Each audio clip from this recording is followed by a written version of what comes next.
Kwa kuwa nimeisha kuwa mzoefu, mimi siombi kazi ya ubunge kwenda kujifunza sasa. Kwa hiyo ninaelewa mbinu zote za kuweza kusaidia kuleta maendeleo katika jimbo langu. Rage ambaye pia aliwahi kuwa mwenyekiti wa Simba Sports Club anajivunia mafanikio aliyopata kwenye jimbo lake kwa kipindi cha miaka 5 aliyoitumikia Tabora mjini. Nimeamua kuchukua fomu kwa mara ya pili tena kwa kujiamini kwamba nilioyafanya Tabora wabunge 4 waliopita wameshindwa. Nimemaliza tatizo la maji, nimeleta barabara za lami, uwanja wa ndege umetiwa lami. Sasa hivi tuna pesa tumepata kutoka World Bank bilioni 27 kwa ajili ya barabara 17 za mjini kutia lami. Tunajenga soko la kisasa, tunajenga stendi ya kisasa, hospitali ya Kitete imekamilika, barabara za kwenda Dar es Salaam zimefunguka.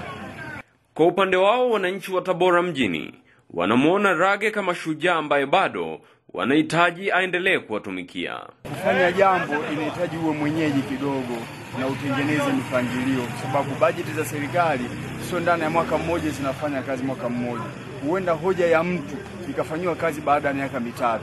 Kwa ile hoja ya mtu kisha baada ya miaka 3 kimtoa, ile hoja haiwezi tena kuendelea. Kwa kweli tunamshukuru mbunge wetu kwa zile aliyotuahidi, naona akashatimiza.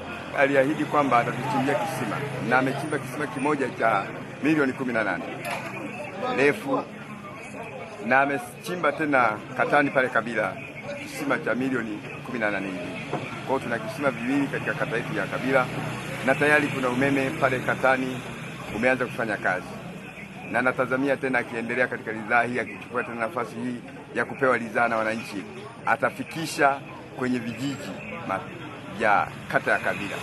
Rage amekuwa ni mtu wa pili kuchukua fomu za kuwania kiti hicho kati ya watatu ambao mpaka Star TV inaondoka kwenye ofisi kuu za CCM Tabora mjini walikuwa tayari wamechukua fomu, huku wakitakiwa kuzirudisha kabla ya kuzama kwa jua tarehe 19 mwezi huu wa 7. Egan Sala, Star TV, Tabora.